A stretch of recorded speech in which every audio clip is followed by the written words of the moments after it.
Everyday life's happening. Some days are more eventful. Others, living protected with insurance you can depend on changes your life for the better. We insure the people and things you care about. Not Agency. We'll help you find the right coverage so when life happens, you have the right insurance protection for your family and business. When life happens, live protected. Agency for all your insurance needs.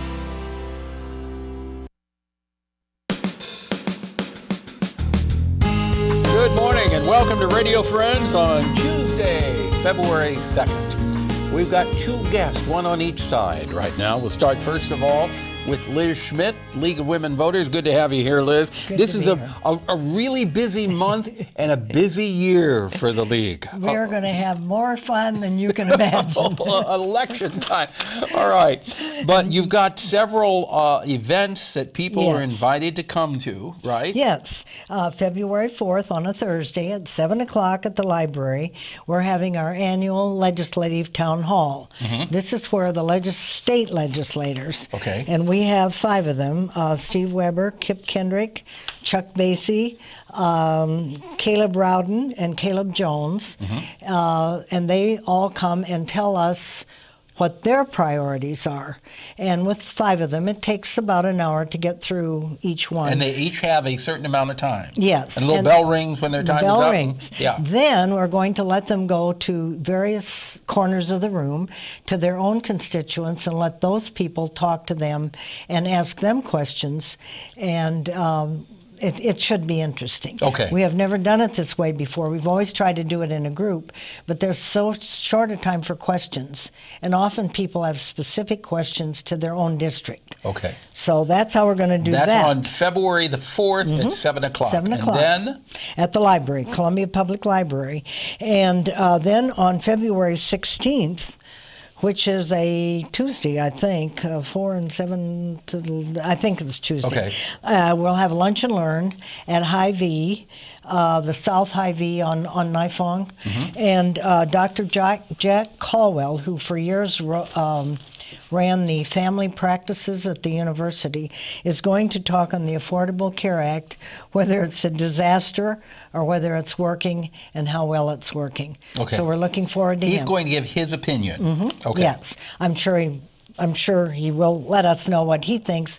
He will also, however, explain how the act works, too. I'm sure he'll start with that as a basis. So that's on February the 16th. Right. Then the last day to register before the March 15th election is February 17th at 5 o'clock, and they're firm on that. If you want to vote March 15th and you're not registered in Boone County, you have to register by February 17th to vote March 15th. And our county clerk has a wonderful website on which this may be done.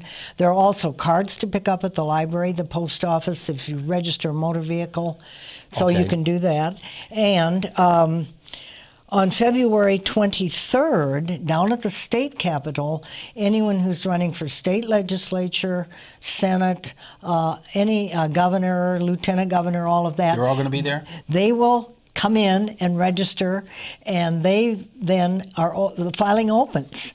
All these people running around now saying they're running for these offices, they've got to go that day. They have to go. They have 6 weeks up to March 29th. And if they don't make it by March 29th, they are not going to be on the ballot in August. Okay, so they got to make it. And then March 15th is a big election in central Missouri. We have the presidential primary election, but we also have the roll call vote, roll carts. The roll cart vote. Here in Columbia, you get to vote on roll carts. Now, if you don't want roll carts, you have to vote yes. Yes. If you want the roll cart, you have to vote no. Yes. That's confusing. It's going to be very confusing. So if you want the present system maintained, vote yes. Okay. That means you don't want the roll cards. You vote yes. Don't want the roll if you want the roll cards, you vote no. That's right. Okay, that's March 15th. So mark that on your calendar for Columbia. Liz Schmidt, thank you so much for coming You're welcome. by. I'll be back before. All right, Liz, the League of Women Voters. Now, I turn to Maggie Hunter. Good to have you here, Hi, Maggie. Nice to have you. And you were the director of A Chorus Line, Yes, Columbia Entertainment Company. What a wonderful production A Chorus Line is. wonderful music that everybody knows. How many people are in that production? We have 21 actors that are in our show, and they have main roles. And then we have several tech crew and other people that are going to be helping us out for the production as well. A Chorus Line is one of my favorite music. Good. Yeah. So when you do a production like that, how many hours do you actually put in before you open? Now you're opening you're opening on February the 11th, right? Yes, February we the are. 11th, a Thursday. Yes, we are opening on a Thursday, and there is so much time and preparation that it takes to get to that point. I mean, not only the hours that we put in rehearsal, which is the equivalent of 24 to 32 hours of rehearsal, and then on top of that, all of the effort and the time that the cast puts in, not at home, at different venues helping us, and then at their own space as well. The hours are just ridiculous. We spend so much time working to get to the show to be what it needs. So how is it coming along just about a week and a half from opening? It's going along splendidly. We've had a couple hiccups here and there, but we are running smooth sailing now, and it will be a wonderful production. How many different musical numbers are in A Chorus Line?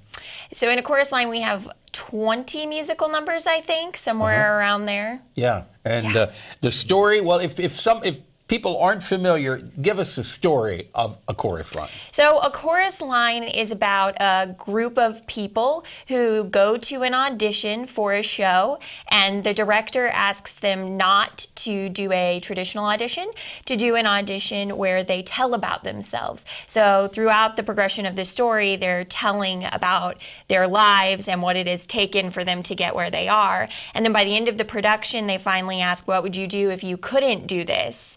And at the end of it, they basically say that they would do it because they love it. And that trumps everything.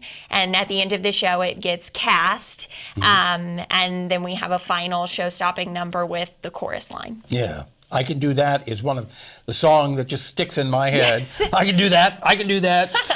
That's about halfway through the show, isn't it? Actually, it's very close to the beginning of the show. It is?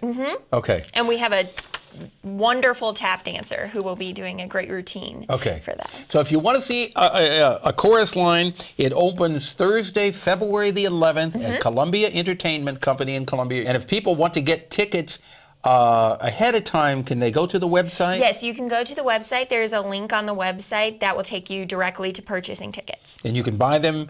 And do you pick out your seat online too? Yes. Okay, so you got reserved seating. You pick out where you want to sit online. Yep, and we're good to go. How many shows are you doing? We're doing 12 shows total, so there are many opportunities to see it, but get your reservations in early because there's limited seating. Okay, so 3 weekends. You're 3 running, weekends, starting February the 11th. Thank you so much, Maggie Hunter, director of A Chorus Line, a Columbia Entertainment Company. Tomorrow, Jack Schultz will be on from the Life Science Center. Program directed by Travis McMillen, Reynolds Journalism Institute, audio Pat Akers, KBIA, our floor director Adam Teater, and our assistant producer and guest coordinator, Uncle James Mauser. Bye-bye.